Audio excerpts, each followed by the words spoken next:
Hello दीकराओ, good morning, जय श्री कृष्ण। चालो Raju sir આપ સૌનું હાર્દિક સ્વાગત કરું છું સ્ટાન્ડર્ડ 13 ની અંદર। દીકરાઓ અત્યારે આપણે જીઓસી ચેપ્ટરના લાસ્ટ પોઈન્ટ્સ હવે ડિસ્કસ કરવાના છે। લાસ્ટ લેક્ચરની અંદર આપણે ઇલેક્ટ્રોમેરિક અસર અને ચલરૂપકતાનો પોઈન્ટ પૂરો કરી ગયા। આજે આપણે જોવાનું છે કે એ ચલરૂપકોમાં કયું ચલરૂપક સ્થાયી છે, કયું ચલરૂપક ઓછું સ્થાયી છે જલીય દ્રાવણમાં અને બિનજલીય દ્રાવણમાં। એટલે કે એ પોઈન્ટ ડિસ્કસ કરશું કેમ કે એને રિલેટેડ એમસીક્યુઝ પૂછાઈ શકે છે। ત્યાર પછી ડબલ બોન્ડ ઇક્વિવેલન્ટ અથવા તો ડિગ્રી ઓફ અનસેચ્યુરેશન એટલે શું અને કઈ રીતે કેલ્ક્યુલેટ કરવું તેની ચર્ચા કરશું। ત્યાર પછી એક પોઈન્ટ જોવાનો છે કે સાયક્લોહેક્ઝેનના કન્ફોર્મર્સ એટલે કે સાયક્લોહેક્ઝેનના જે સમઘટકો છે, કન્ફોર્મર છે, સંરૂપો છે, એટલે કે chair form, boat form, half chair form, twisted boat form, તો એમની સ્થાયીતા અને ઉર્જાનો ક્રમ જોવાનો છે। અને ત્યારબાદ આપણે આગળ ડિસ્કસ કરશું અને એ કોઈ પણ સંયોજન એરોમેટિક લાક્ષણિકતા ધરાવે છે કે નોન એરોમેટિક છે કે એન્ટી એરોમેટિક છે કેમ નક્કી કરશું। એટલા પોઈન્ટ્સ જોયા બાદ લાસ્ટમાં આપણે એક ખાસ મુદ્દો જોશું અને છે ઓપ્ટિકલ એક્ટિવિટી, પ્રકાશ ક્રિયાશીલતા, ડીએલ નામકરણ, આરએસ નામકરણ, એનાન્શિયોમર એટલે શું, ડાયાસ્ટીરિયોમર એટલે શું, મેસોમર એટલે શું, આ બધા પોઈન્ટ્સને ડિસ્કસ કરશું। ત્યારે આપણે GOC up to the mark પૂર્ણ કરશું। પછી એસિડિટી અને બેઝિસિટીનો કોન્સેપ્ટ જે બાકી રહેશે, ખાસ સાંભળજો, પછી એસિડિટી અને બેઝિસિટીનો જે કોન્સેપ્ટ બાકી રહેશે એ આપણે 12th ના જ્યારે alcohol, phenol, ether, carboxylic acid compounds, amine સંયોજનો ભણશું ત્યારે આપણે એસિડિકતા અને બેઝિકતાના કોન્સેપ્ટ ક્લિયર કરશું। ત્યાં સુધી આપણે એને પેન્ડિંગ રાખશું, રાઈટ। તો ચાલો દીકરા હવે આપણે શરૂઆત કરીએ અહીંયાથી। ચલરૂપકોની સ્થાયીતા, કોઈ પણ ચલરૂપક તમારે દોરવાનો થાય, ટોટોમર્સ દોરવાનો થાય। લાસ્ટ લેક્ચરમાં આપણે ટોટોમરિઝમ જોઈ ગયા, કોણ ટોટોમરિઝમ દર્શાવે છે, કોણ નહીં દર્શાવે, એક્ઝામ્પલ્સ જોઈ ગયા, કઈ રીતે તમારે ચલરૂપક ડ્રો કરવા। હવે તમને ઘણીવાર એવું થાય કે ભાઈ આપેલ એક સંયોજન છે એસિટાઇલ એસિટોન, અને કે ભાઈ એસિટાઇલ એસિટોન, કેમ કે આ સમૂહ થયો CH3CO એસિટાઇલ અને જે વિસ્થાપન પામેલ છે એસિટોનમાં CH3CO CH3 હોત તો એસિટોન થાત, પણ અહીંયાથી એક H રિલીઝ થઈ ગયું અને એસિટાઇલ સમૂહ ઘૂસી ગયો તો એસિટાઇલ એસિટોન તરીકે ઓળખવામાં આવે છે। ઓકે, તો આ છે એસિટાઇલ એસિટોન। ઓકે, હવે આ એસિટાઇલ એસિટોન નો ચલરૂપક શોધવો છે। તમે તમને પહેલા કીધું ચલરૂપક કોણ બતાવે, જેમાં કાર્બોનિલ કાર્બનની બાજુમાં આલ્ફા કાર્બન ઉપર હાઇડ્રોજન હશે તે હાઇડ્રોજનનું સ્થાનાંતરણ થશે। સંસ્પંદન અને ચલરૂપકમાં ફરક એટલો છે કે સંસ્પંદનમાં પાઈ બંધ અને લોન પેર કે પાઈ બંધ અને પાઈ બંધ કે પાઈ બંધ અને પોઝિટિવ ચાર્જ કોન્જ્યુગેશનમાં હોય અને માત્ર પાઈ ઇલેક્ટ્રોનનું ટ્રાન્સફોર્મેશન થાય, તેમાં પરમાણુના સ્થાનની કોઈ ફેરબદલી ન થાય સંસ્પંદનમાં। જ્યારે ચલરૂપક એના જેવી જ ઘટના લાગે પણ ચલરૂપકમાં પરમાણુનું સ્થાન ફેર થાય, હાઇડ્રોજનની પોઝિશન બદલી જાય અને હાઇડ્રોજનની પોઝિશન બદલી જાય, પરમાણુનું સ્થાન ફેર થઈ જાય તો એને સંસ્પંદન ન કહેવાય, તેને કહી દીધું છે ચલરૂપક। રેડી? તો ચાલો હવે ચલરૂપકતા દર્શાવશે આલ્ફા હાઇડ્રોજન। તો જો આલ્ફા કાર્બન ઉપર જે હાઇડ્રોજન છે, આ પણ આલ્ફા કાર્બન ઉપર હાઇડ્રોજન, આલ્ફા કાર્બન ઉપર હાઇડ્રોજન, તો તમારી પાસે ચલરૂપકો મળવાની બે પોસિબિલિટીઝ છે। એક, જો આ આલ્ફા કાર્બનનો હાઇડ્રોજન બંધમાં ભાગ લેશે તો આ હાઇડ્રોજન છે એ ઓક્સિજન સાથે જોડાશે, પાઈ બોન્ડ નીચે આવશે તો આવું કંઈક બંધારણ થશે CH2, આલ્ફા કાર્બન પરનો એક હાઇડ્રોજન રિલીઝ થઈ જશે, CH2 અહીંયા બની જશે ડબલ બોન્ડ, પછી અહીંયા C, અહીંયા થઈ જશે OH single bond, CH2 C double bond O CH3, ચલો એક આ થાય। અને બીજું પોસિબલ ઇનોલ, આ ઇનોલ સ્વરૂપ થયું, આ કીટો સ્વરૂપ છે।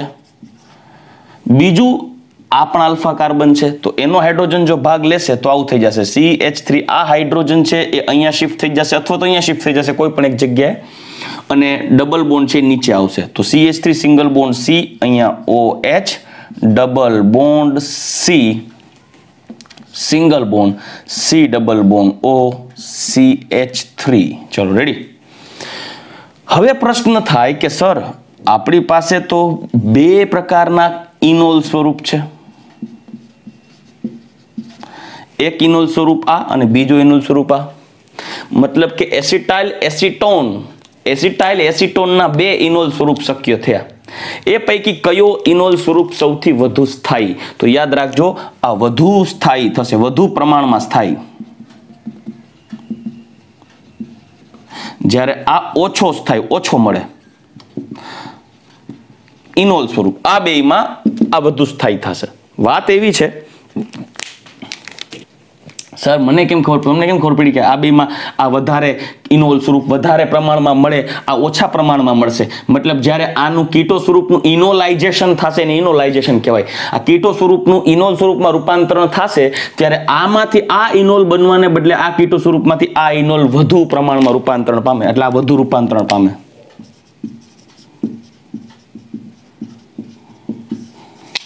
અને આ કીટોમાંથી આ ઇનોલ સ્વરૂપ ઓછું રૂપાંતરણ પામે.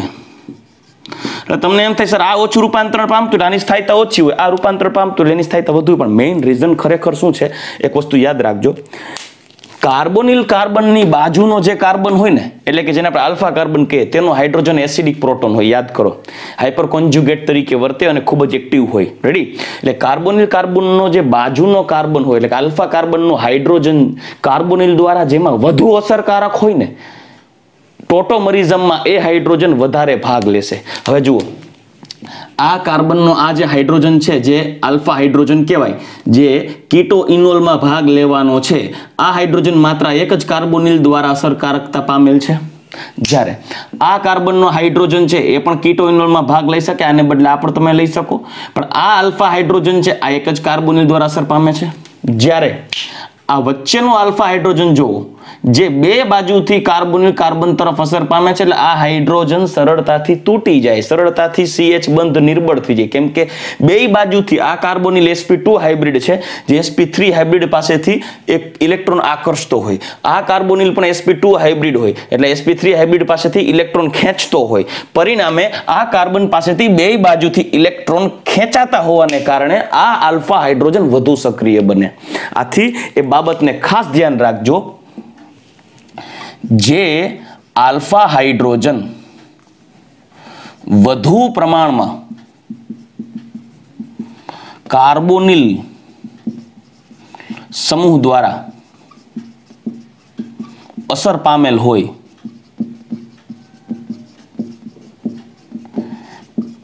તે સ્વરૂપ અથવા તે હાઇડ્રોજન સરળતાથી ચલરૂપકતા દર્શાવી શકે. આ મુદ્દાને ખાસ ધ્યાનમાં રાખવાનો. તો હવે આ મુદ્દામાં તમે જોશો તો ખ્યાલ પડશે કે સાહેબ આ ઓછો અસરકારક પામેલો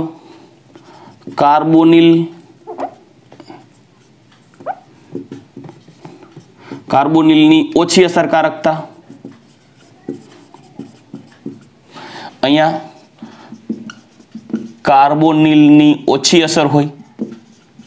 શા માટે ઓછી અસર? કેમ કે એની આજુબાજુ માત્ર એક જ કાર્બોનિલ છે, જ્યારે આમાં કાર્બોનિલ બે બાજુથી અસર કરતો હોય છે, તો કાર્બોનિલની વધુ અસર હોવાને કારણે આ hydrogen carbonyl oxygen, carbonyl carbon અને ઓક્સિજન સાથે કીટો ઇનોલ ચલરૂપકતા સરળતાથી દર્શાવશે. આથી આ બંને સ્વરૂપો પૈકી એસિટાઇલ એસિટોનનું આ ચલરૂપક સ્થાયી બને. પરંતુ ઘણીવાર એવું બને કે તમને કીટો સ્વરૂપ અને ઇનોલ સ્વરૂપ આપેલું હોય અને એવું પૂછે કે કોણ વધારે સ્થાયી, ઇનોલ સ્વરૂપ સ્થાયી કે કીટો સ્વરૂપ સ્થાયી? ત્યારે તમારે ખાસ ધ્યાન રાખવાનું છે કે ક્યારે કીટો સ્વરૂપ સંયોજનનું કીટો સ્વરૂપ સ્થાયી હોય અને ક્યારે ઇનોલ સ્વરૂપ સ્થાયી હોય. ચાલો એક એક્ઝામ્પલ આપું. એક એક્ઝામ્પલ હું આપું છું, અહીંયા ખાસ ધ્યાન રાખજો. CH3 C double bond O CH3 અને એનું ઇનોલ સ્વરૂપ છે CH3COH ડબલ બોન્ડ CH2. ચાલો હવે આ બંનેમાં વધુ સ્થાયી કોણ છે? સાંભળજો, આ બંને કીટો સ્વરૂપ અને આ ઇનોલ સ્વરૂપ. કીટો અને ઇનોલ સ્વરૂપમાં વધારે પ્રમાણમાં સ્થાયીતા કોની? તો આ કીટો સ્વરૂપ યાદ રાખજો, સિંગલ કાર્બોનિલ હોય, યાદ રાખજો, સિંગલ કાર્બોનિલ એટલે એક જ CO હોય ત્યારની વાત કરું. આ 99.99% પ્રમાણ મળે, જ્યારે આ 0.1% જ પ્રમાણ મળે. કારણ કે આ વધુ સ્થાયી થશે. સિંગલ કાર્બોનિલ હોય ને એનો કીટો સ્વરૂપ વધુ સ્થાયી હોય. ફોર એક્ઝામ્પલ, હજી એક એક્ઝામ્પલ આપું. મારી પાસે સાયક્લોહેક્ઝેનોન છે, એનું ચલરૂપકતા દર્શાવવા માટે પણ આ જ નિશાની બતાવવી પડે, કેમ કે ગતિશીલ હોય, કીટોનું ઇનોલનું કીટોનમાં સતત રૂપાંતરણ થતું હોય. જો અહીંયા આલ્ફા કાર્બન કહું ને એના હાઇડ્રોજન ચલરૂપકતામાં ભાગ લેશે તો અહીંયા થઈ જશે OH, અહીંયા 2 હાઇડ્રોજન હોય, રાઈટ, 2 બાજુ. તો કોઈ એક આલ્ફા કાર્બન ઉપરથી હાઇડ્રોજન ચલરૂપકતામાં ભાગ લે તો અહીંયા ડબલ બોન્ડ થઈ જાય, આ થઈ ગયું ઇનોલ. તો કીટો કરતા ઇનોલ વધુ સ્થાયી હશે, યાદ રાખજો. તો આમાં આ વધુ સ્થાયી અને આ ઇનોલ ઓછો સ્થાયી. સિંગલ કાર્બોનિલ હોય ને ત્યારે કીટો સ્વરૂપ વધુ સ્થાયી હોય, ઇનોલ સ્વરૂપ ઓછો સ્થાયી હોય, સિંગલ કાર્બોનિલ હોય ત્યારે. પરંતુ એમાં પણ એક અપવાદ આવે છે, એટલે અલગ પેનથી લખું, ધ્યાન રાખજો. મારી પાસે એક કીટો સ્વરૂપ આવું છે,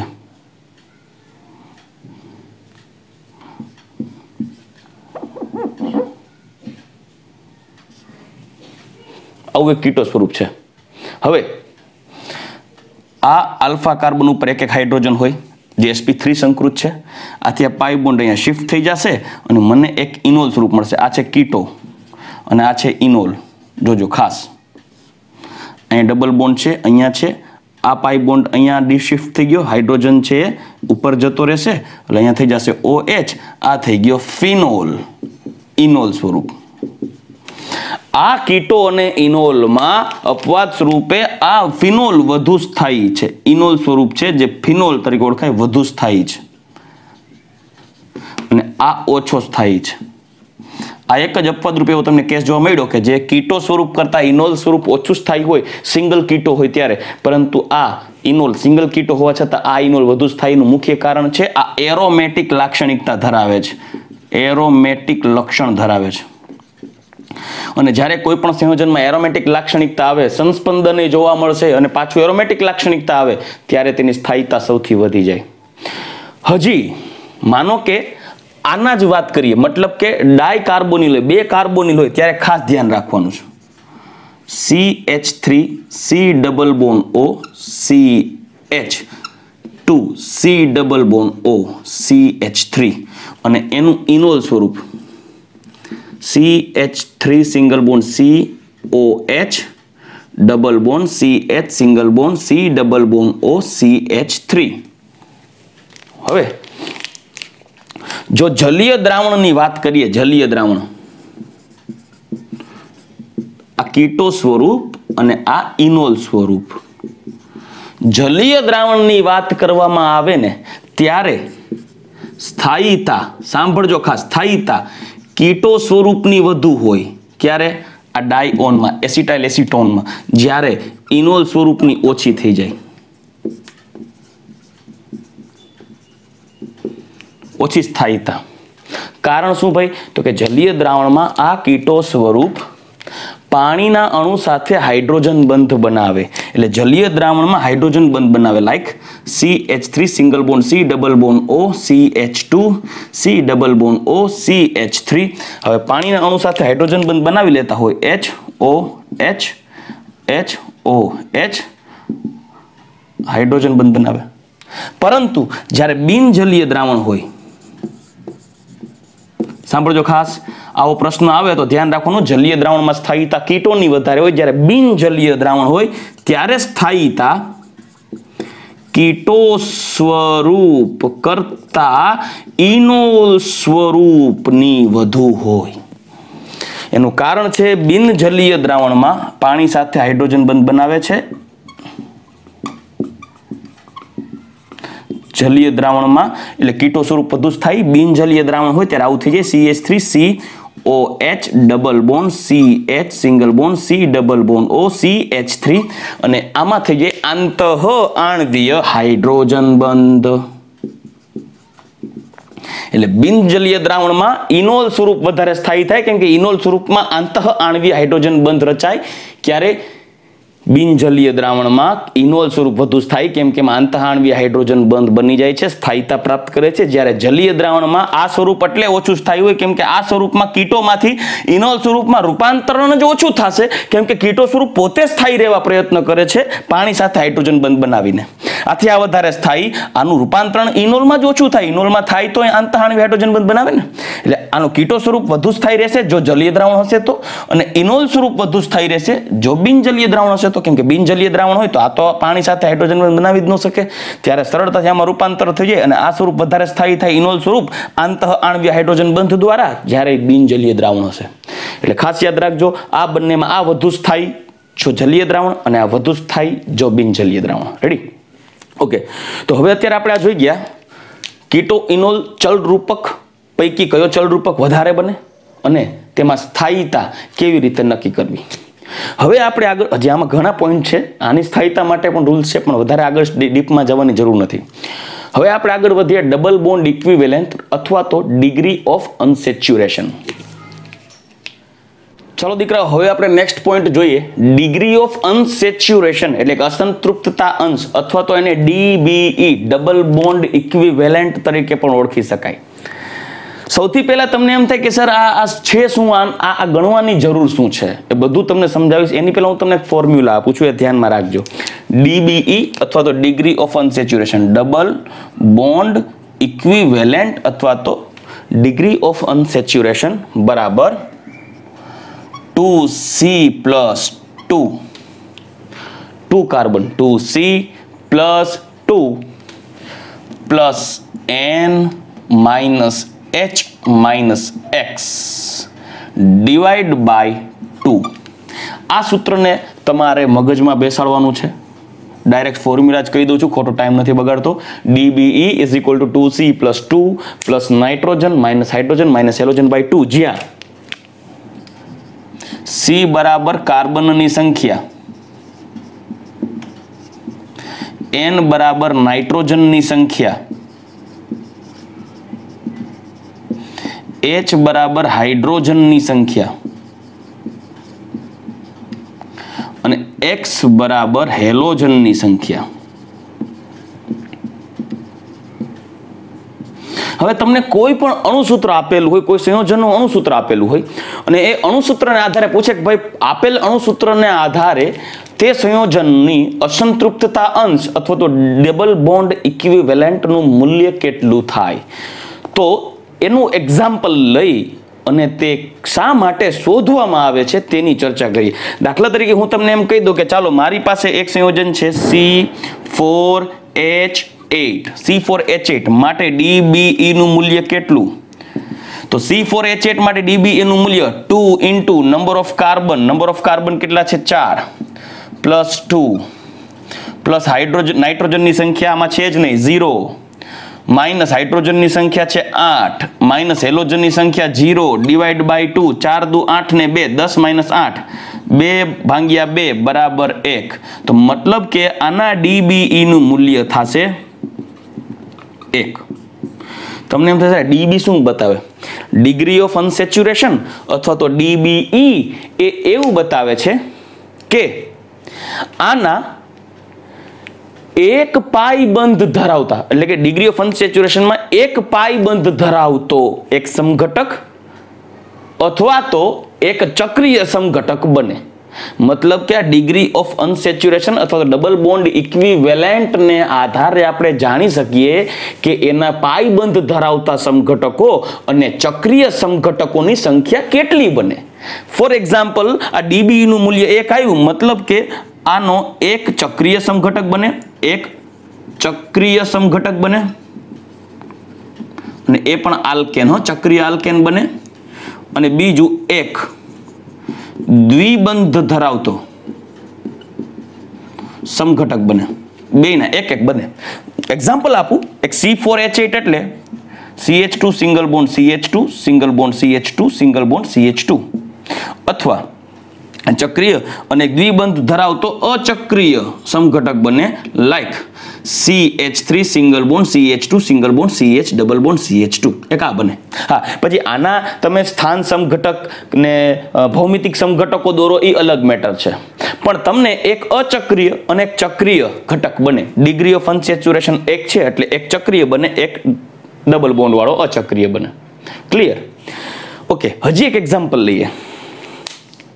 માનો કે આપણી પાસે કેવું સંયોજન છે, લાઈક આવું લઈએ 4H6 આનો ડિગ્રી ઓફ અનસેચ્યુરેશન કેટલું અથવા તો DBE કેટલું? તો DBE બરાબર 2 into number of carbon 4 plus number of hydrogen 0 minus number of nitrogen 0 minus number of hydrogen 6 and minus number of halogen 0 divided by 2. Okay, અહીંયા +2 હજી કરવાનું બાકી છે, +0. 4 દુ 8 ને 2 10 -6 એટલે 4 ભાગ્યા 2 એટલે આન્સર આવશે 2. તો આના DBE નું મૂલ્ય થશે 2. તો શું બતાવે છે કે તમારી પાસે 2 પાઈ બોન્ડ હશે તો એમાં કયા કયા સમઘટકો બને? એક સમઘટક 2 જુદા જુદા પાઈ બોન્ડ. જુદા પાઈ બોન્ડ એટલે કે 2 દ્વિબંધ વાળો સમઘટક બને. 2 પાઈ બોન્ડ હોય આની અંદર. પછી એક ચક્રીય એક દ્વિબંધ વાળો સમઘટક બને,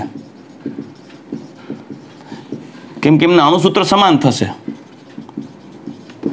અને એક ત્રિબંધ વાળો સમઘટક બને. મતલબ કે આની અંદર પાઈ બોન્ડની સંખ્યા 2 છે. હવે પાઈ બોન્ડ ટ્રિપલ બોન્ડ ફોર્મમાં હોય અથવા તો 2 જુદા જુદા પાઈ બોન્ડ સ્વરૂપે 2 અલગ હોય, અથવા જો ચક્રીય હોય ને તો ચક્રમાં જેટલા પાઈ બોન્ડ અહીં આવે ને કરતા એક પાઈ બોન્ડ ઓછો આવે, કેમ કે એક ચક્રમાં ગણાય છે અનસેચ્યુરેશન. તો જુઓ આનો અણુ સમઘટક આવો બની શકે. એક CH2 double bond CH single bond CH double bond CH2 એટલે પેલું આવી ગયું. 2 જુદા જુદા પાઈ બોન્ડ. એક આવું પણ આવી શકે CH3 single bond CH2 single bond C triple bond CH, એક આ પણ આવી શકે.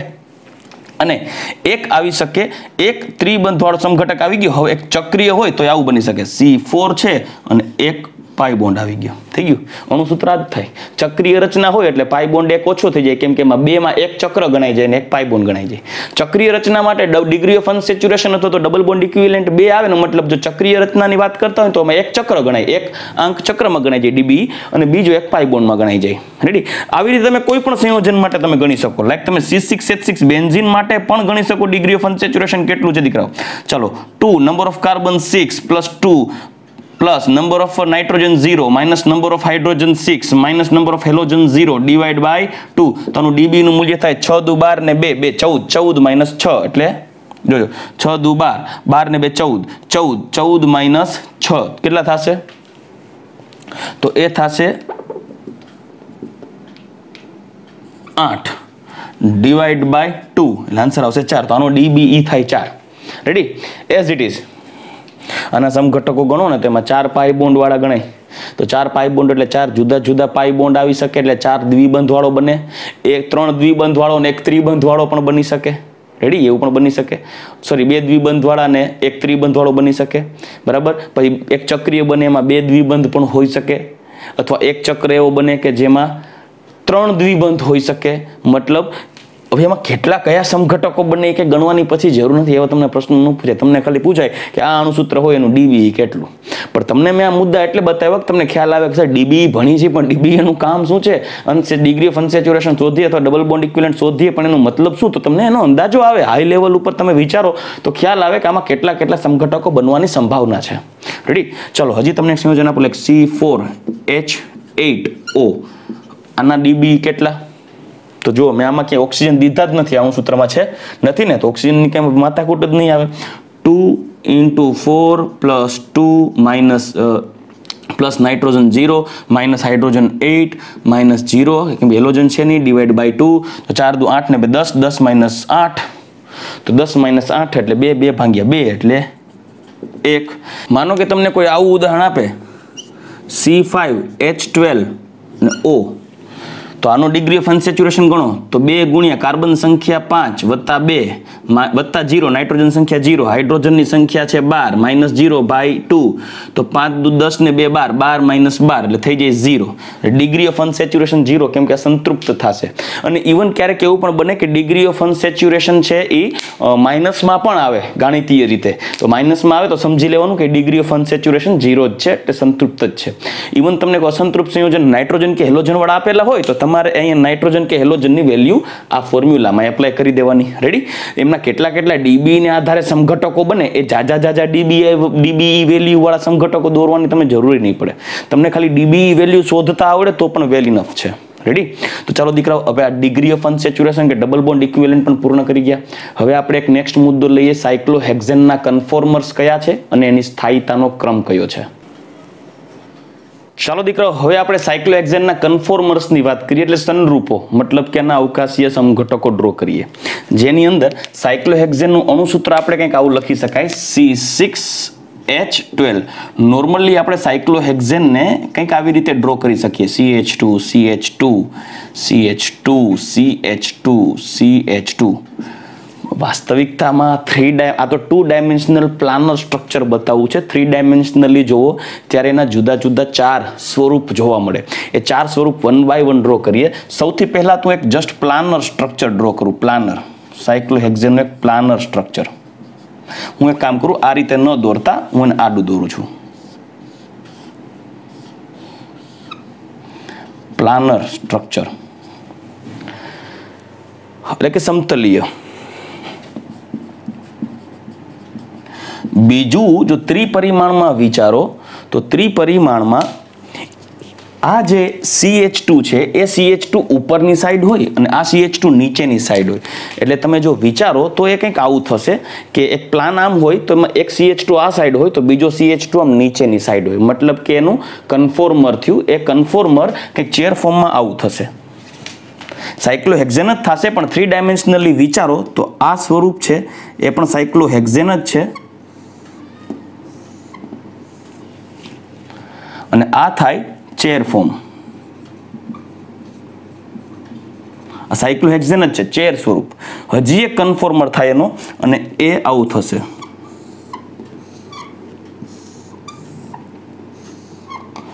આ છે બોટ ફોર્મ, કેમ કે બોટ જેવું લાગે. સાયક્લોહેક્ઝેન જ છે આ પણ બોટ ફોર્મ. આમાં C6H12 જ હોય. તમે કોઈ પણ રીતે, આ તો ખાલી પ્લાનર બતાવ્યું છે, 3 ડાયમેન્શનલ બતાવ્યું છે. હજી એક આનું કન્ફોર્મર છે. આ જે બોટ છે, આ બોટને આમ ટ્વિસ્ટ કરી નાખો, બોટને ટ્વિસ્ટ કરી નાખો, વાળી નાખો, એટલે એ બોટનું કંઈક સ્વરૂપ આવું થઈ જશે. જેને ટ્વિસ્ટેડ બોટ કહેવાય. ટ્વિસ્ટ કરી નાખો મતલબ આ પાંખ્યું પકડો, એને આમ કરીને આમ મેળી નાખો અને પાછું હતું એમ આમ કરી નાખો એટલે વચ્ચેથી ઘડ પડી જશે. આ ટ્વિસ્ટેડ બોટ કહેવાય. અને એક જેને કહેવાય હાફ ચેર ફોર્મ.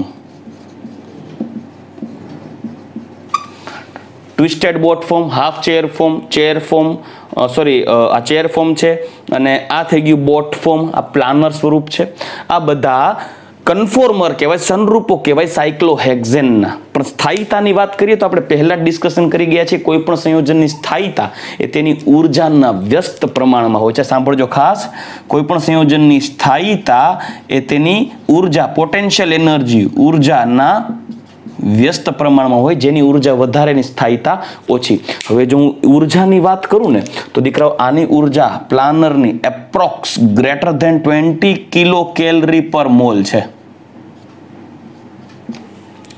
ચેર ફોર્મની 0 kilo calorie per mole, boat ફોર્મની 6.5 kilo calorie per mole, twisted બોટની 5.5 kilo calorie per mole, half chair 10 kilo calorie per mole. તો આ એનર્જીની સિક્વન્સ આપેલી હોય તો જેમ ઉર્જા ઓછી તેમ સંયોજનની સ્થાયીતા વધારે. તો ઉર્જાનો ક્રમ લખું ને, ઉર્જાનો ક્રમ, તો સૌથી વધુ ઉર્જા આવે સમતલીય, સમતલીય સાયક્લોહેક્ઝેન. એના પછી આવશે હાફ ચેર ફોર્મ. એના પછી આવશે હાફ ચેર, પછી કોણ આવશે? બોટ ફોર્મ, બોટ સ્વરૂપ. એટલે હુડકા ટાઈપ હોડી જેને કહેવાય બોટ. ત્યાર પછી આવશે સમતલીયમાં ટ્વિસ્ટેડ બોટ, અને લાસ્ટમાં આવશે ચેર ફોર્મ. તો આ થઈ ગઈ ઉર્જાનો ક્રમ. તો સ્થાયીતાના ક્રમની વાત કરીએ ને તો સ્થાયીતા જેમ ઉર્જા ઓછી એમ સ્થાયીતા વધારે, એટલે સૌથી વધારે સ્થાયી આવે ચેર ફોર્મ, એના કરતા ઓછી સ્થાયીતા આવશે ટ્વિસ્ટેડ બોટ, ત્યાર પછી આવશે બોટ ફોર્મ, ત્યાર પછી half chair. Actually half chair સૌથી વધારે અસ્થાયી હોય. આ તો પ્લાનર સ્ટ્રક્ચર જસ્ટ રજૂ કરેલું છે, બાકી પ્લાનર સ્ટ્રક્ચર તો હોય નહીં, 3 ડાયમેન્શનલ જ હોય. એટલે સૌથી ઓછું સ્થાયી થાય half chair form. Planar structure ઓપ્શનમાં ન હોય, 4 ઓપ્શનમાં આપેલા ઓલમોસ્ટ. પણ હા, તમને જસ્ટ પ્લાનર લખે કે પ્લાનર ફોર્મ હોય તો, જો હોય ને તો સૌથી ઓછું સ્થાયી હોય. બરાબર, આ ઉર્જાને આધારે વિચારેલું છે. અને આ ઉર્જાઓ એકબીજા ઉપર લાગુ પડતા સ્ટેરિક હિન્ડન્સ, અવકાશીય અવરોધ, એને ટોર્સિયોનલ સ્ટ્રેન તરીકે પણ ઓળખી શકાય. બરાબર, આ અવકાશીય અવરોધને આધારે સ્થાયીતા ઓછી હોય. જેમ અવકાશીય અવરોધ વધારે હોય તેમ સ્થાયીતા ઓછી હોય. દીકરાઓ, આ જે બોટ ફોર્મ છે ને એમાં અવકાશીય અવરોધ વધારે હોય, ચેર ફોર્મમાં અવકાશીય અવરોધ ઓછો હોય. રેડી? તો જો ચેર ફોર્મ સૌથી વધુ સ્થાયી છે, પછી બોટ ફોર્મની સ્થાયીતા ક્રમશઃ ઓછી, હાફ ચેરમાં સાવ ઓછી સ્થાયીતા, કેમ કે પ્લાનરને થોડુંક મળતું આવે છે. અને સૌથી ઓછું સ્થાયી કોણ છે? પ્લાનર. રેડી? ચાલો હવે દીકરા આપણે નેક્સ્ટ પોઈન્ટ ઉપર આગળ વધીએ, અને એ છે કોઈ પણ સંયોજનો તમને આપેલા હોય તો તમારે જજમેન્ટ કેમ લેવું કે એ એરોમેટિક છે કે નોન એરોમેટિક છે કે એન્ટી એરોમેટિક છે. ચલો દીકરા, હવે આપણે નેક્સ્ટ પોઈન્ટ ડિસ્કસ કરીએ, અને એ છે એરોમેટિક, એન્ટી એરોમેટિક અને નોન એરોમેટિક સંયોજનો. ઘણી વખત એમસીક્યુ પૂછાય કે આપેલ 4 ઓપ્શન્સમાં કયું સંયોજન છે એ એન્ટી એરોમેટિક છે, કયું નોન એરોમેટિક છે, કયું એરોમેટિક છે. બહુ સરળતાથી સમજી શકો છો. હું તમને મેં લખી દીધું છે, સમય ન બગડે એટલે, પણ સરળતાથી તમને સમજાવી દઉં. એને તમારે ફોલો કરવાનું છે. મેથડને ફોલો કરશો તો પકડાઈ જશે કે કયું સંયોજન એરોમેટિક છે, કયું નોન એરોમેટિક છે, કયું એન્ટી એરોમેટિક છે. દીકરાઓ, ખાસ તો તમારે ભેદ પાડવાનો છે એરોમેટિક અને એન્ટી એરોમેટિક. પણ નોન એરોમેટિક તો કેવું છે કે ભાઈ અચક્રીય રચના હોય, કોન્જ્યુગેશનમાં ડબલ બોન્ડ ન હોય, સંસ્પંદન ન થતું હોય તો નોન એરોમેટિક હોય. ઇવન ઘણી વખત સંસ્પંદન પણ થાય, પણ હ્યુકેલના નિયમનું પાલન ન કરતું હોય. આપણે ધોરણ 11ના ચેપ્ટર 12માં જોઈ ગયા છીએ, 13માં આઈ થિંક તમે રેગ્યુલર ભણતા હતા ત્યારે, બેન્ઝીનના બંધારણમાં. પણ આપણે 1 બાય 1 જોઈએ. ચલો, એરોમેટિક કમ્પાઉન્ડ છે, તમારી પાસે કોઈ સંયોજન છે, એ એરોમેટિક લાક્ષણિકતા ક્યારે ધરાવતું હશે? તો ખાસ યાદ રાખજો, એ સંયોજન પહેલા તો ચક્રીય હોવું જોઈએ. ઘણા સંયોજનો એવા હોય કે જે સંસ્પંદન બતાવે પણ ચક્રીય ન હોય તો એને નોન એરોમેટિક કહેવાય. સાંભળજો, સંસ્પંદન બતાવે પણ ચક્રીય નથી તો એ નોન એરોમેટિકમાં આવે. એટલે યાદ રાખજો. બરાબર? એટલે ખાસ ચક્રીય અને સમતલીય રચના, પ્લાનર સ્ટ્રક્ચર હોવું જોઈએ. આ પહેલો મુદ્દો એ સંયોજનમાં. બીજું, ચક્રના પ્રત્યેક કાર્બન પરમાણુ sp2 હાઇબ્રિડાઇઝ્ડ હોવા જોઈએ. ચક્રના પ્રત્યેક, એવું જરૂર નથી કે ચક્રમાં કાર્બન જ હોય. હિટ્રોસાયક્લિક કમ્પાઉન્ડ ન હોય, સોરી, હિટ્રોસાયક્લિક કમ્પાઉન્ડ હોય તેમાં વિષમ પરમાણુ કાર્બન સિવાયનો હોય પણ શકે, પણ જેટલા કાર્બન હોય એ બધા sp2 હાઇબ્રિડ હોવા જોઈએ, તો જ તે એરોમેટિક લાક્ષણિકતા ધરાવે છે. આ બધા પોઈન્ટ્સને માઇન્ડમાં રાખજો. અને બીજી વસ્તુ, ચક્રમાં કોન્જ્યુગેટેડ સિસ્ટમ હોવી જોઈએ. આ કોન્જ્યુગેટેડ સિસ્ટમમાં પાઈ સિગ્મા પાઈ વચ્ચે કોન્જ્યુગેશન હોય, પાઈ સિગ્મા ધનભાર વચ્ચે કોન્જ્યુગેશન હોય, પાઈ સિગ્મા ને લોન પેર વચ્ચે, બંધકારક ઇલેક્ટ્રોન યુગ્મ વચ્ચે પણ કોન્જ્યુગેટેડ સિસ્ટમ હોય, અને પાઈ સિગ્મા અને નેગેટિવ ચાર્જ આપણે કોન્જ્યુગેશન હોય, એટલે પાઈ અને લોન પેર, પાઈ અને નેગેટિવ ચાર્જ, પાઈ અને પોઝિટિવ ચાર્જ, પાઈ અને પાઈ બોન્ડ કોન્જ્યુગેશનમાં હોવા જોઈએ સાયકલમાં, તો જ એરોમેટિક લાક્ષણિકતા બતાવે. ઇન શોર્ટ, એરોમેટિક કમ્પાઉન્ડ્સ ચક્રીય જ હશે. કોઈ એવા સંયોજન છે જે ચક્રીય નથી પણ સંસ્પંદન બતાવે તો નોન એરોમેટિકમાં ઘૂસી જાય. સમજાવીશ જ્યારે લઈશ ત્યારે. બરાબર? ઓકે. કોઈ પણ સંયોજનની સ્થાયીતાની વાત આવે, તમે કાર્બોકેટાયનની સ્થાયીતા, કેમ કે એમાં કોન્જ્યુગેશન આવે, ચક્રીય કાર્બોકેટાયન્સ અવેલેબલ હોય. બરાબર? તો એ ચક્રીય કાર્બોકેટાયનમાં કોન્જ્યુગેશન સિસ્ટમ આવે, ચક્રીય કાર્બો એનાયનમાં પણ કોન્જ્યુગેશન સિસ્ટમ આવે. તો કોન્જ્યુગેશન સિસ્ટમ હોય, ચક્રીય રચના ધરાવતા હોય, સમતલીય બંધારણો બધા કાર્બન sp2 હાઇબ્રિડાઇઝ્ડ હોય, તો એમાં પણ સ્થાયીતા માટે એરોમેટિક લાક્ષણિકતા જવાબદાર છે. અને યાદ રાખજો આપણે આગળ જોઈ ગયા કાર્બોકેટાયનની સ્થાયીતાની વાત કરીએ, કાર્બો એનાયનની સ્થાયીતાની વાત કરીએ તો એમાં આપણે હાઇપર કોન્જ્યુગેશનનો યુઝ કરતા, ઇન્ડક્ટિવ ઇફેક્ટનો યુઝ કરતા, ઇવન રેઝોનન્સનો યુઝ કરતા. આપણે એવું કહી ગયા હતા સૌથી વધુ સ્થાયીતા એમાં જોવા મળે કે જે સંયોજનમાં સંસ્પંદન થતું હોય, રેઝોનન્સ થતું હોય. ત્યાર પછી પ્રાયોરિટી આપવાની હાઇપર કોન્જ્યુગેશનને, ત્યાર પછી આપવાની ઇન્ડક્ટિવ ઇફેક્ટને, સૌથી ઠાઠે રહેશે ઇલેક્ટ્રોમેરિક ઇફેક્ટ. આપણે જોઈ ગયા છીએ, મેં ઘણા બધા એક્ઝામ્પલ્સ તમને કરાવ્યા છે લેક્ચરની અંદર. આઈ હોપ કે તમે આ બધા આગળના લેક્ચર જોઈ ગયા છો. નહીં જોયા હોય તો પરિણામ ભોગવજો, બરાબર. પણ ન જોયા હોય તો પ્લીઝ તમે જોઈ લેજો, કેમ કે તમને એના MCQs સ્ટેબિલિટી ઓર્ડરના ઘણીવાર પૂછાય છે. પણ યાદ રાખજો આ હાઇપર કોન્જ્યુગેશન, સંસ્પંદન બધું એરોમેટિક સામે રેઝોનન્સની સ્ટેબિલિટી માટે કાંઈ નથી. કેમ કે સૌથી સંયોજન કાર્બોકેટાયન હોય તો ભલે, કાર્બો એનાયન હોય તો ભલે, સૌથી વધુ સ્થાયીતા એની હશે કે જેમાં એરોમેટિક લાક્ષણિકતા વધુ હશે, એટલે એરોમેટિક લાક્ષણિકતા હશે. ઇન શોર્ટ, સ્ટેબિલિટી માટે એક પોઈન્ટ ઘૂસી ગયો કે જો સંયોજન એરોમેટિક હશે ને તો સૌથી વધુ સ્થાયી, ત્યાર પછી રેઝોનન્સને પ્રાયોરિટી આપવામાં આવે, ત્યાર પછી હાઇપર કોન્જ્યુગેશનને આધારે નપાય, ત્યાર પછી ઇન્ડક્ટિવ ઇફેક્ટ ને ત્યાર પછી ઇલેક્ટ્રોમેરિક ઇફેક્ટને આધારે સ્ટેબિલિટી ડિસાઇડ થાય. પણ સૌથી વધુ સ્થાયી એ ઘટક હશે કે જેમાં એરોમેટિક પ્રોપર્ટી હશે, ત્યાર પછી એ ઘટક સ્થાયીતા ધરાવતું હોય કે જેમાં સંસ્પંદન હોય, ત્યાર પછી એ ઘટક સ્થાયીતા ધરાવતું હોય કે જેમાં સંસ્પંદન પણ ન હોય તો કાંઈ નહીં, હાઇપર કોન્જ્યુગેશન હોય. એના કરતાં પણ ઓછી સ્થાયીતા એની હોય કે જેમાં માત્ર ઇલેક્ટ્રોમેરિક ઇફેક્ટ હોય, અને સૌથી ઓછું સ્થાયી હોય કે જેમાં ઇન્ડક્ટિવ ઇફેક્ટ હોય. રેડી? ચાલો, તો એક સ્ટેબિલિટી ઓર્ડર થયો. પણ કોઈ પણ સંયોજન તમને સ્ટ્રક્ચર આપે અને સ્ટ્રક્ચર જોઈને તમે તરત કઈ રીતે પકડી પાડો કે સર આ સંયોજન છે એ એરોમેટિક છે કે નોન એરોમેટિક છે કે એન્ટી એરોમેટિક છે, મને સ્ટ્રક્ચર જોઈને ખબર પડવા દો. આ બધી વસ્તુ મને યાદ નથી રહેતી. ઓકે, ગુડ, જોઈ લઈએ. તમારે ડી બાય હ્યુકેલના નિયમનું પાલન કરવાનું છે. જો એ બંધારણ ડી બાય હ્યુકેલના નિયમનું પાલન કરે તો એ બંધારણ એરોમેટિક લાક્ષણિકતા ધરાવે છે એવું કહેવાય. ડી બાય હ્યુકેલના મતાનુસાર જે સંયોજનમાં, જે ઘટકમાં ચક્રીય રચનામાં 4n+2 જેટલા પાઈ ઇલેક્ટ્રોન હોય, સાંભળજો, શું 4n+2 જેટલા પાઈ ઇલેક્ટ્રોન હોય તો તે સંયોજન એરોમેટિક લાક્ષણિકતા ધરાવે છે. જ્યાં n = 0, 1, 2, 3, 4 જેટલા તમે જઈ શકો ત્યાં સુધી. પણ n = 0 લે તો એક કામ કરો, n = 0 લઈને જોઈએ. તો n = 0 હોય, n = 0 હોય તો પાઈ ઇલેક્ટ્રોનની સંખ્યા કેટલી થાય? ડાયરેક્ટ લખું છું 0, તો 4 × 0 0 + 2 એટલે અહીંયા થાય 2 પાઈ ઇલેક્ટ્રોન. n = 1 હોય તો અહીંયા 1 મૂકો, 4 × 1 4 ને 2 6 પાઈ ઇલેક્ટ્રોન. n = 2 હોય તો 2 × 4 ને 2 સોરી 4 × 8 ને 2 10 પાઈ ઇલેક્ટ્રોન. n = 3 હોય તો 4 × 12 ને 2 14 પાઈ ઇલેક્ટ્રોન. n = 4 હોય તો ચોકે ચોકે 16 ને 2 18 પાઈ ઇલેક્ટ્રોન. n = 5 હોય તો 5 ચોક 20 ને 2 22 પાઈ ઇલેક્ટ્રોન. ઇન શોર્ટ, તમે જોઈ શકો કોઈ પણ બંધારણની અંદર 4 4 ના ગેપે 2 પાઈ ઇલેક્ટ્રોન, 6 પાઈ ઇલેક્ટ્રોન, 10 પાઈ ઇલેક્ટ્રોન, 14 પાઈ ઇલેક્ટ્રોન, 18 પાઈ ઇલેક્ટ્રોન કે 22 પાઈ ઇલેક્ટ્રોન હોય ને કોઈ બંધારણમાં તો એ એરોમેટિક લાક્ષણિકતા ધરાવે એવું કહેવાય. એટલે તમારે કોઈ પણ સ્ટ્રક્ચર જોવાનું અને એમાં પાઈ ઇલેક્ટ્રોનની સંખ્યા ગણી લેવાની. આ પાઈ ઇલેક્ટ્રોનની સંખ્યા, એક તો પાઈ બંધના 2 ઇલેક્ટ્રોન ગણવાના, અથવા તો એની ઉપર લોન પેર હોય, અબંધકારક ઇલેક્ટ્રોન યુગ્મ હોય, એને પણ એક અબંધકારક ઇલેક્ટ્રોન, 2 અબંધકારક ઇલેક્ટ્રોન યુગ્મ હોય ને, કોઈ પણ એક સ્પીસીઝ ઉપર 2 અબંધકારક ઇલેક્ટ્રોન યુગ્મ હોય ને એમાં પૈકીનો એકને અબંધકારક ઇલેક્ટ્રોન યુગ્મને પાઈ ઇલેક્ટ્રોન યુગ્મ ગણી લેવાનો. એક્ઝામ્પલ આપીશ હમણાં. નેગેટિવ ચાર્જ હોય તો નેગેટિવ ચાર્જના ઇલેક્ટ્રોન યુગ્મને પણ પાઈ ઇલેક્ટ્રોન તરીકે કન્સિડર કરી શકો, કેમ કે એ કોન્જ્યુગેશનમાં હોઈ શકે. જો પાઈ ઇલેક્ટ્રોન પાઈ ને લોન પેર, તો આ પણ રેઝોનન્સ માટે જવાબદાર, એરોમેટિક લાક્ષણિકતા માટે જવાબદાર છે, અને લોન પેર આનો નેગેટિવ ચાર્જનો પણ એરોમેટિક લાક્ષણિકતા માટે જવાબદાર છે. એટલે એક્ઝામ્પલ લઈએ. ચાલો, દાખલા તરીકે આપણી પાસે એક બેન્ઝીન છે. તો શું આ બેન્ઝીન એરોમેટિક છે ભાઈ?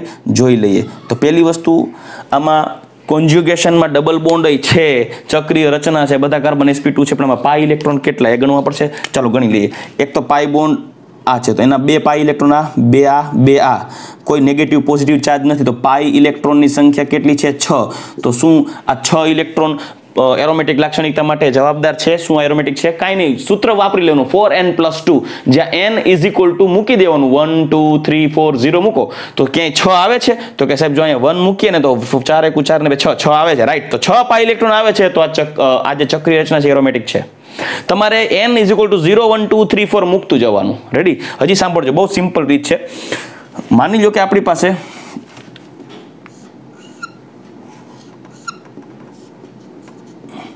પાયરોલ છે, નાઇટ્રોજનનું પ્રબંધકારક ઇલેક્ટ્રોન યુગ્મ છે. તો શું આ એરોમેટિક છે, નોન એરોમેટિક છે કે એન્ટી એરોમેટિક છે? કેમ ખબર પડે? ગણી લ્યો ને યાર, ગણો. પાઈ ઇલેક્ટ્રોન ગણો. ઓકે, તો તમારે શું કરવું છે? જુઓ, પાઈ ઇલેક્ટ્રોન ગણીએ. 2 પાઈ ઇલેક્ટ્રોન આ થાય કોન્જ્યુગેશનમાં. હવે જો ડબલ બોન્ડનો પાઈ ઇલેક્ટ્રોન, પછી આ સિગ્મા બોન્ડ, અને આ થઈ ગયો લોન પેર, એટલે આ conjugation pi sigma lone, sorry I pi sigma lone pair છે. અહીંયા પણ જો pi bond sigma bond lone pair છે. Pi bond sigma bond lone pair. તો આ 2 પાઈ ઇલેક્ટ્રોન, આ 2 પાઈ ઇલેક્ટ્રોન, અને આ 2 પાઈ ઇલેક્ટ્રોન, ટોટલ 6 પાઈ ઇલેક્ટ્રોન છે. તો 6 પાઈ ઇલેક્ટ્રોન હોય તો શું એરોમેટિક હોય? યસ, આઈ રહ્યું, 6 પાઈ ઇલેક્ટ્રોન છે, એરોમેટિક હોઈ શકે. તમારે શું કરવાનું? એરોમેટિક છે કે નહીં એના માટે સૂત્રને ફોલો કરવાનું. 1 બાય 1 0 1 2 3 મૂકી અને ગણતરી કરતા જવાની. પહેલા પાઈ ઇલેક્ટ્રોન ગણી લેવાના, પછી એ પાઈ ઇલેક્ટ્રોન અહીંયા આવે છે, હા આવે છે, તો એ એરોમેટિક છે. હજી એક એક્ઝામ્પલ લઈએ, ચાલો.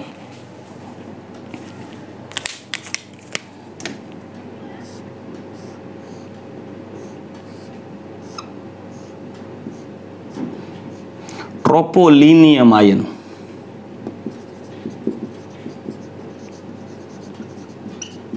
તો શું આ ટ્રોપોલિનિયમ આયન એરોમેટિક છે? જોઈ લઈએ. ટ્રોપોલિનિયમ આયન, અહીંયા પાઈ બંધની સંખ્યા ગણો. તો જો અહીંયા પોઝિટિવ ચાર્જ છે, એટલે ત્યાં કોઈ પાઈ ઇલેક્ટ્રોન ન હોય.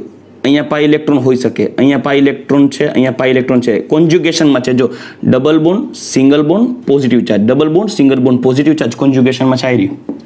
Even double single double, double single double કોન્જ્યુગેશનમાં છે, પાઈ સિગ્મા પાઈ. તો એરોમેટિક લાક્ષણિકતા માટે જવાબદાર ખરા, પણ પાઈ ઇલેક્ટ્રોન તો ગણી કેટલા ઇલેક્ટ્રોન છે? 6 પાઈ ઇલેક્ટ્રોન છે. 6 પાઈ ઇલેક્ટ્રોન આને ફોલો કરે છે. હા, આઈડિયા 6 પાઈ ઇલેક્ટ્રોન છે. જો છે n બરાબર 0 1 2 3 4 મૂકતું જવાનું. ચક્ર બક્રની સંખ્યા જોવાની નહીં, જે હોય તે. પણ ટૂંકમાં તમારે પકડવું છે એરોમેટિક છે કે નહીં, તો તમારે આ મેથડને ફોલો કરવાનું, ઇઝીલી પકડી લેશો. હજી એક એક્ઝામ્પલ આપું, ચાલો. મારી પાસે એક આવું સંયોજન છે, અહીંયા પોઝિટિવ ચાર્જ છે. શું આ એરોમેટિક ખરું? જોઈ લઈએ. પોઝિટિવ ચાર્જ અને ડબલ બોન્ડ, આ બંને કોન્જ્યુગેશનમાં છે. જો પાઈ સિગ્મા પોઝિટિવ ચાર્જ કોન્જ્યુગેશનમાં છે. આવી રહ્યું છે. પાઈ ઇલેક્ટ્રોનની સંખ્યા ગણો. આ 2 પાઈ ઇલેક્ટ્રોનની સંખ્યા છે. તો હવે 2 પાઈ ઇલેક્ટ્રોન છે, તો શું એ એરોમેટિક કહેવાય? હા, n ઇઝ ઇક્વલ ટુ 0 મૂકો, આમાં કિંમત આવે છે 2 પાઈ, મતલબ એરોમેટિક છે. યસ. તો આવી રીતે તમે જુદા જુદા સંયોજનો એરોમેટિક છે કે શું ખબર પડી જાય. હવે આપણે એન્ટી એરોમેટિક જોઈએ કે કોઈ પણ બંધારણ આવું તમને એકચ્યુઅલી સ્ટ્રક્ચર જોવો ને તો તમને એવું લાગે કે એમાં એરોમેટિક લાક્ષણિકતા હશે, પણ વાસ્તવમાં એવું છે કે એ એન્ટી એરોમેટિક પણ હોઈ શકે. તો તમારે એરોમેટિક અને એન્ટી એરોમેટિકનો ભેદ પાડવાનો છે, કેમ કે એમના બંધારણ ઓલમોસ્ટ એરોમેટિકને મળતા આવે એન્ટી એરોમેટિક. એટલે મેં અહીંયા તફાવતના મુદ્દા સ્વરૂપે જ લખી દીધું. એન્ટી એરોમેટિક કમ્પાઉન્ડ ક્યારે કહેવાય? તો કે ભાઈ ચક્રીય રચના હોય, સમતલીય રચના હોય, કોન્જ્યુગેટેડ સિસ્ટમ, એટલે આ બધી વસ્તુ અવેલેબલ હોય. જોજો, આ બધી વસ્તુ હોય, પણ એમાં ઇલેક્ટ્રોનની સંખ્યા હ્યુકેલના નિયમ અનુસાર 4n + 2 પાઈ ઇલેક્ટ્રોન નહીં, જસ્ટ 4n પાઈ ઇલેક્ટ્રોન હોવા જોઈએ. 4n, not 4n + 2, 4n electron. જ્યાં n બરાબર 1 2 3 4 ના કે 0. કેમ ભાઈ 0 નહીં? જો 0 મૂકીએ, જો n બરાબર 0 થઈ જાય તો પાઈ ઇલેક્ટ્રોન 0 થઈ જાય.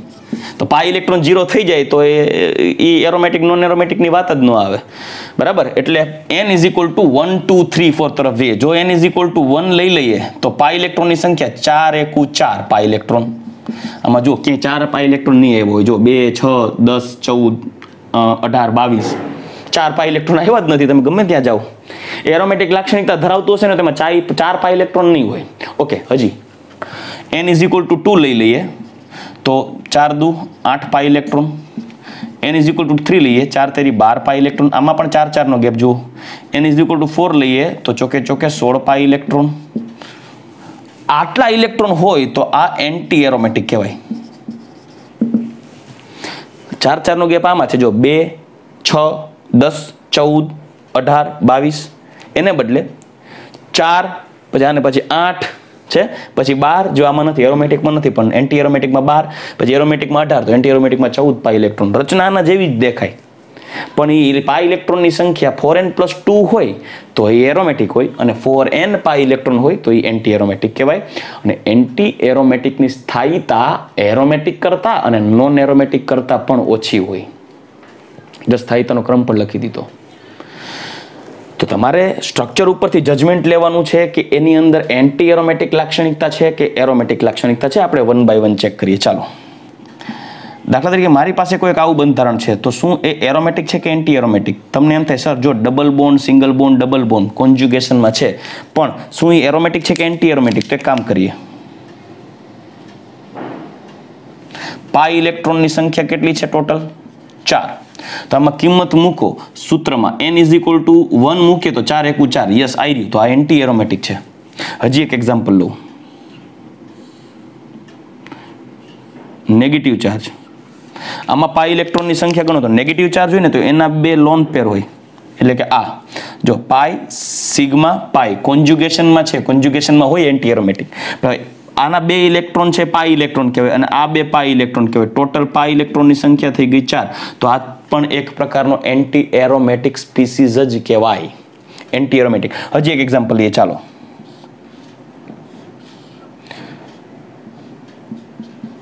ઓકે, આમાં પણ જોઈ શકો છો તમે positive sigma double bond, positive sigma double bond, double bond, single bond, double bond. આ પણ કોન્જ્યુગેશનની જેમ જ છે, કોન્જ્યુગેટેડ સિસ્ટમ. પણ પાઈ ઇલેક્ટ્રોનની સંખ્યા ગણો, આમાં તો કોઈ ઇલેક્ટ્રોન ન હોય કેમ કે પોઝિટિવ ચાર્જ છે, પણ અહીંયા 4 ઇલેક્ટ્રોન છે તો 4 ઇલેક્ટ્રોન થઈ ગયા, 4 પાઈ ઇલેક્ટ્રોન. પૂરું, પિક્ચર પૂરું. Anti aromatic. બસ પાઈ ઇલેક્ટ્રોન ગોતો અને સૂત્રને પકડી રાખો એટલે તમારે પ્રશ્ન ખોટો નહીં જ પડે, ગેરંટી. પણ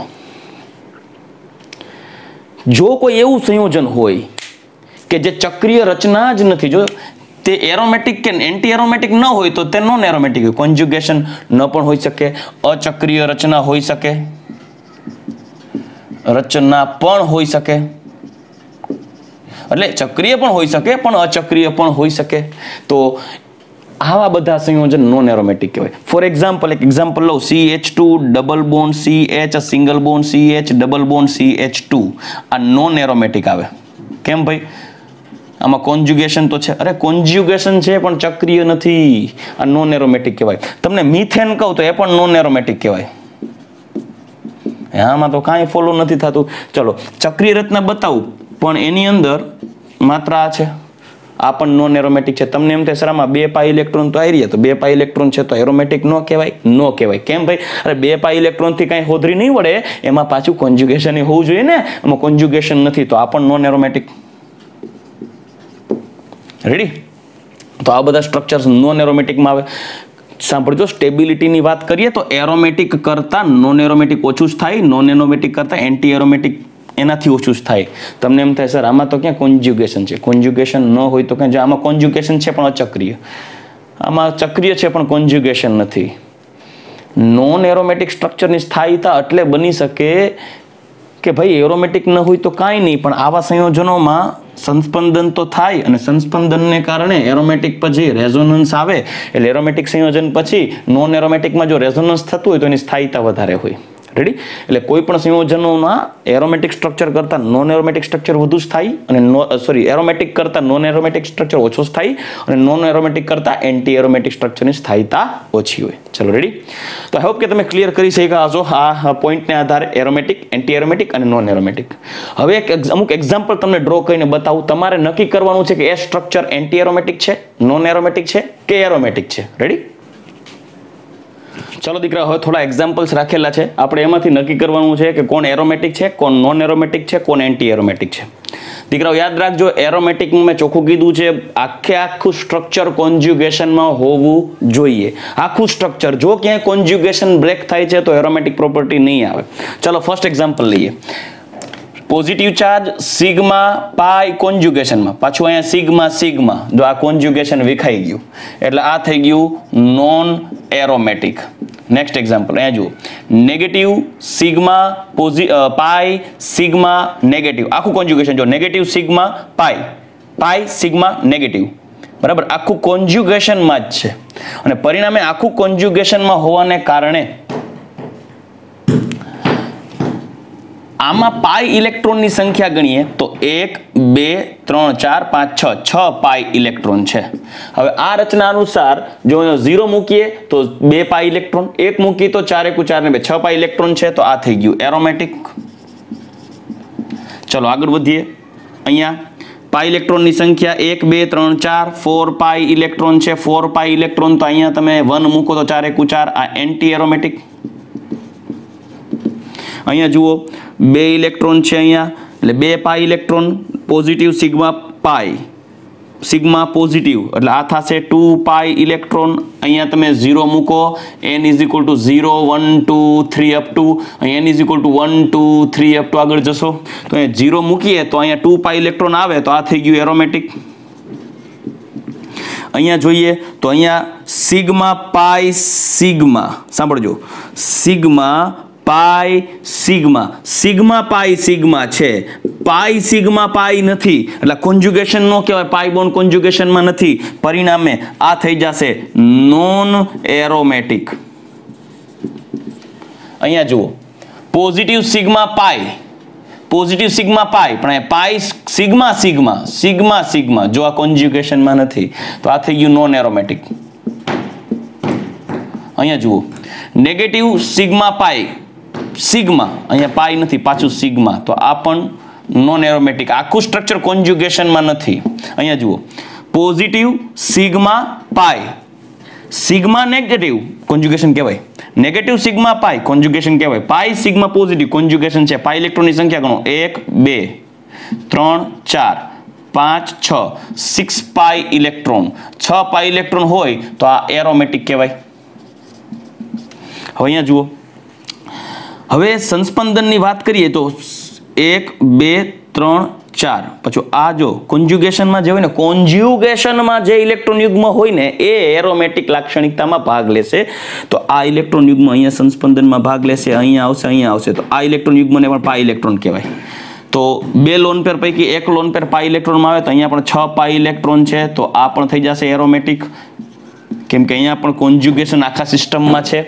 ડબલ બોન્ડ સિગ્મા લોન પેર sigma double bond sigma ready અહીંયા જુઓ પાઈ બંધ અહીંયા આ લોન પેર છે એ સંસ્પંદનમાં ભાગ નથી લેતું સંસ્પંદનમાં આ 3 બંધ ભાગ લે છે તો ટોટલ 6 પાઈ ઇલેક્ટ્રોન આ કન્સિડર થાય આ પણ એરોમેટિક કહેવાય કેમ કે આ લોન પેરને તમારે ગણવાની જરૂર નથી પાઈ ઇલેક્ટ્રોન તરીકે કેમ કે પાઈ ઇલેક્ટ્રોન તરીકે તો જ ગણાય કે જો સંસ્પંદનમાં ભાગ લેતો હોય હા અહીંયા પાઈ ઇલેક્ટ્રોન ઓલરેડી અહીંયા ખેંચાઈ જશે આ અહીંયા આવશે બેન્ઝીન રિંગની જેમ સંસ્પંદન થાય તો આ લોન પેર પાઈ ઇલેક્ટ્રોન તરીકે કન્સિડર નહીં થાય 6 પાઈ ઇલેક્ટ્રોન એરોમેટિક અહીંયા જુઓ પોઝિટિવ સિગ્મા ડબલ પોઝિટિવ મતલબ પોઝિટિવ સિગ્મા પાઈ પોઝિટિવ આખું સ્ટ્રક્ચર કોન્જ્યુગેશનમાં છે 6 પાઈ ઇલેક્ટ્રોન છે તો આ પણ એક એરોમેટિક સ્ટ્રક્ચર કહેવાય જ્યારે અહીંયા જુઓ નેગેટિવ સિગ્મા પાઈ નેગેટિવ આખું કોન્જ્યુગેશનમાં છે પણ 1 2 3 4 5 6 7 8 8 પાઈ ઇલેક્ટ્રોન છે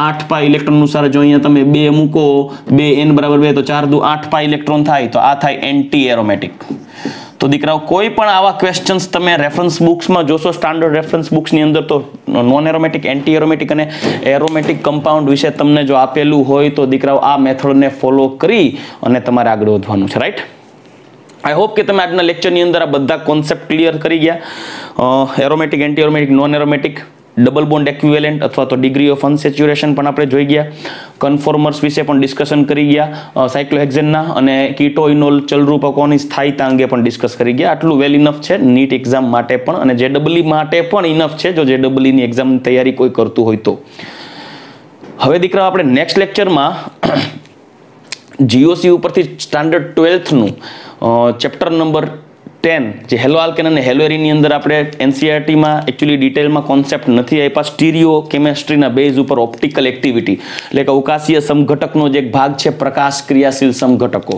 તો આપણે અત્યારે સાથોસાથ પ્રકાશ ક્રિયાશીલ સમઘટકો વિશે પણ નેક્સ્ટ લેક્ચરમાં ડિસ્કસ કરશું રેડી અને આ પ્રકાશ ક્રિયાશીલ સમઘટકો કે જે નેક્સ્ટ લેક્ચરની અંદર આપણે ડિસ્કશન કરવાના છીએ એમની અંદર હું તમને ઓપ્ટિકલ એક્ટિવિટી એટલે શું પ્રકાશ ક્રિયાશીલતા કેને કહેવાય ડેક્સ્ટ્રો રોટેટરી કેને કહેવાય લીવો રોટેટરી કેને કહેવાય ક્યારે કોઈ પદાર્થ કિરાલિટીનો ગુણધર્મ ધરાવે છે કેને કિરાલ કહેવાય કેને અકિરાલ કહેવાય એનાન્સિયોમર શું છે ડાયાસ્ટીરિયોમર શું છે આરએસ વિન્યાસ કઈ રીતે આપવામાં આવે કોઈ પણ સંયોજનના અવકાશીય, પ્રકાશ ક્રિયાશીલ, મેસોમર, સમઘટકોની ગણતરી કઈ રીતે કરવી, આ બધાની શોર્ટકટ ટ્રીક હવે આપણે નેક્સ્ટ લેક્ચરમાં આગળના 1 કે 2 લેક્ચરમાં ડિસ્કસ કરશું.